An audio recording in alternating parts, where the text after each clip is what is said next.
Assalamualaikum warahmatullahi wabarakatuh. Sahabat Muslim, kisah Umar bin Khattab, khalifah kedua yang ditakuti setan.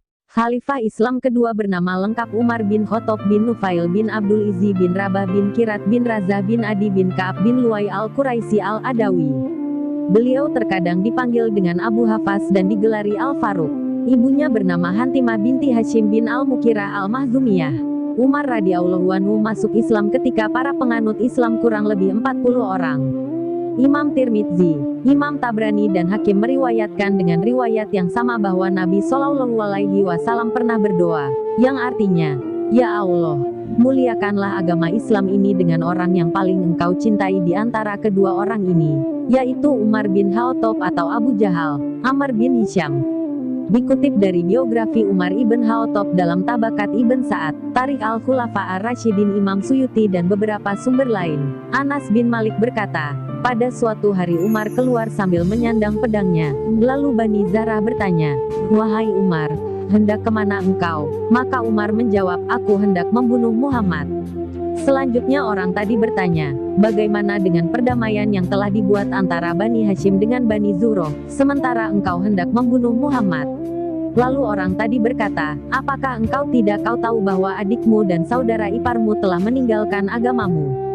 Kemudian Umar pergi menuju rumah adiknya. Dilihatnya adik dan iparnya sedang membaca lembaran Al-Quran. Lalu Umar berkata, "Barangkali keduanya benar telah berpindah agama."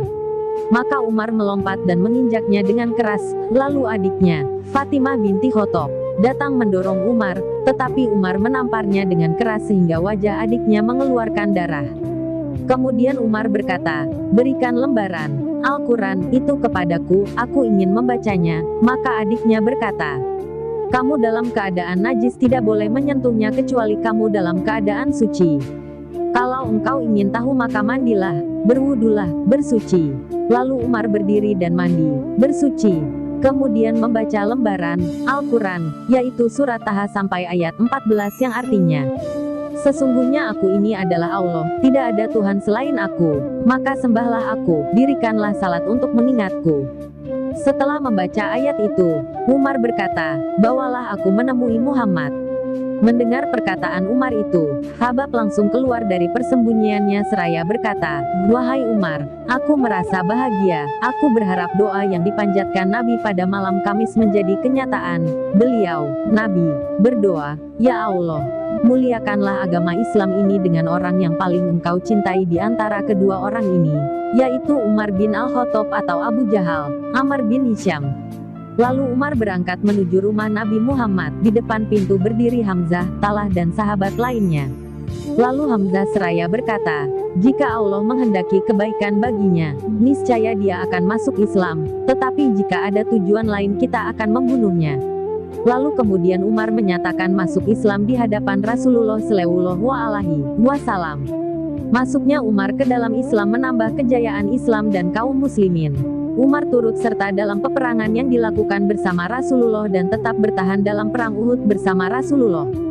Rasulullah memberinya gelar Al-Faruq kepadanya, sebagaimana diriwayatkan Ibnu Sa'ad dari Zakwan, seraya berkata, "Aku bertanya kepada Aisyah, siapakah yang memanggil Umar dengan nama Al-Faruq?" Maka Aisyah menjawab, "Rasulullah." Hadis Imam Bukhari dari Abu Hurairah, Rasulullah bersabda, "Sungguh telah ada dari umat-umat sebelum kamu para pembaharu, dan jika ada pembaharu dari umatku niscaya Umarlah orangnya."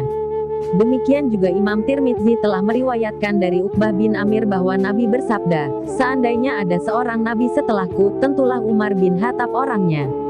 Rasulullah juga bersabda, "Sesungguhnya Allah telah mengalirkan kebenaran melalui lidah dan hati Umar." H.R. Tirmidzi, tak hanya orang kafir Quraisy yang takut kepada Umar, setan dari bangsa jin juga memilih kabur apabila bertemu Umar bin Khattab. Beliau memang dikenal berani dan sangat bijaksana. Dalam satu hadits yang diriwayatkan Imam Tirmidzi, Rasulullah pernah bersabda, "Sesungguhnya setan benar-benar takut padamu wahai Umar. Tatkala aku duduk budak wanita itu memukul rebana, lalu masuk Abu Bakar, Ali dan Utsman, dia masih memukul rebana. Tatkala dirimu yang datang budak wanita itu melemparkan rebananya." Bahkan setan pun sangat takut apabila bertemu Umar bin Khattab.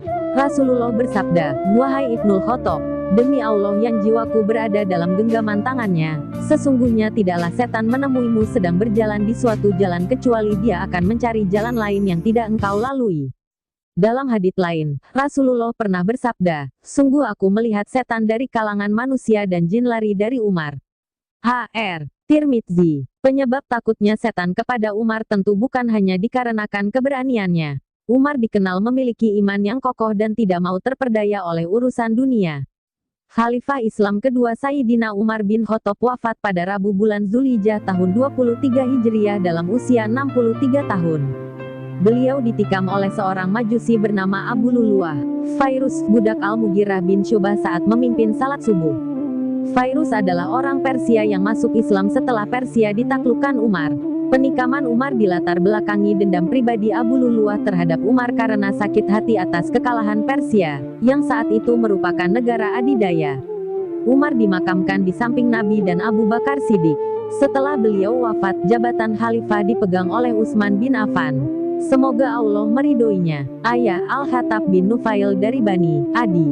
Ibu Hantamah binti Hisham dari Bani Mahzum. Pasangan dan anak. 1. Zainab binti Mazun, berasal dari Bani Jumah.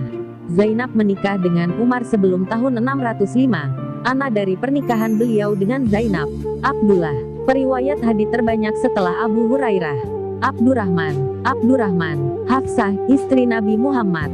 2. Ummu Kulsum binti Jarwal, juga dikenal dengan Mulaika. Dia berasal dari Bani Khuza'ah. Dia menikah dengan Umar sebelum tahun 616. Nabi Muhammad tidak memperkenankan umat muslim mempertahankan pernikahan dengan orang musyrik sehingga Umar kemudian menceraikan Ummu Kulsum. Ummu Kulsum kembali ke Makkah setelah perceraian itu. Anak dari Ummu Kulsum hanya satu, yaitu Ubaidillah. 3. Quraibah binti Abu Umayyah. Dia berasal dari Bani Mahzum. Ayah Quraibah, Abu Umayyah bin Al-Mughirah, adalah pemimpin Mekah pada awal abad ke-7. Ibunya Atikah binti Utbah, berasal dari Bani Abdul Syams. Quraibah juga merupakan saudari seayah dari Ummu Salamah Hindun, istri Nabi Muhammad. Hindun binti Utbah adalah bibi Quraibah dari pihak ibu. Quraibah menikah dengan Umar sebelum tahun 616 dan Umar menjadi suami keduanya. Tidak memiliki anak dengan Umar. 4. Jamilah binti Sabit, nama aslinya adalah Asyiyah. Dia berasal dari Bani Aus dari pihak ayah dan ibu. Jamilah dan ibunya, Asy Syamus binti Abu Amir, adalah termasuk dari 10 wanita yang berbayat pada Nabi Muhammad pada 622. Nabi Muhammad kemudian memberinya nama baru, Jamilah, yang berarti cantik. Dia menikah dengan Umar antara tahun 627 sampai 628. Anak dari pernikahannya dengan Jamilah, Ashim, kakek dari Khalifah Umar bin Abdul Aziz. 5. Atikah binti Zaid. Dia berasal dari Bani Adi. Atikah termasuk sahabat Nabi dan juga seorang penyair. Dia menikah 5 kali dan Umar adalah suami ketiganya. Suami pertamanya adalah Zaid, saudara Umar sendiri, dan suami keduanya adalah Abdullah bin Abu Bakar yang meninggal pada tahun 633. Atikah sendiri berada di masjid saat Umar ditikam yang berujung pada kematiannya pada 644. Atikah menikah dengan Zubair bin Awam yang gugur di Perang Jamal pada tahun 656. Atikah kemudian menikah dengan Husain, cucu Nabi Muhammad. Atikah meninggal pada tahun 672. Anak dari pernikahan Umar dengan Atikah. Iyad. 6. Ummu Hakim binti Harits. Dia berasal dari Bani Mahzum. Umar sendiri adalah suami ketiga Ummu Hakim. Suami pertamanya adalah Ikrimah bin Abu Jahal dan suami keduanya adalah Khalid bin Said. Anak dari pernikahannya dengan Ummu Hakim, Fatimah. 7. Ummu Kulsum binti Ali atau Zainab As-Sugra. Dia adalah cucu Nabi Muhammad, putri Fatimah Az-Zahra dan Ali bin Abi Thalib. Umar memberikan mahar untuk pernikahannya dengan Ummu Kulsum sebesar 40.000 dirham dan mereka hidup sebagai suami istri. 2 anak dari pernikahan mereka, Zaid, Ruqayyah. 8. Luhyah, wanita Yaman. Al-Waqidi menyatakan bahwa dia adalah seorang budak selir. Anak hasil dari pernikahan ini yaitu Abdurrahman. 9. Ruqayyah, seorang budak selir. Hasil pernikahan dengan Ruqayyah memiliki anak satu yaitu Zainab, sahabat Muslim. Itulah sejarah dan biografi Umar bin Khattab. Semoga bermanfaat bagi sahabat Muslim. Wassalamualaikum warahmatullahi wabarakatuh.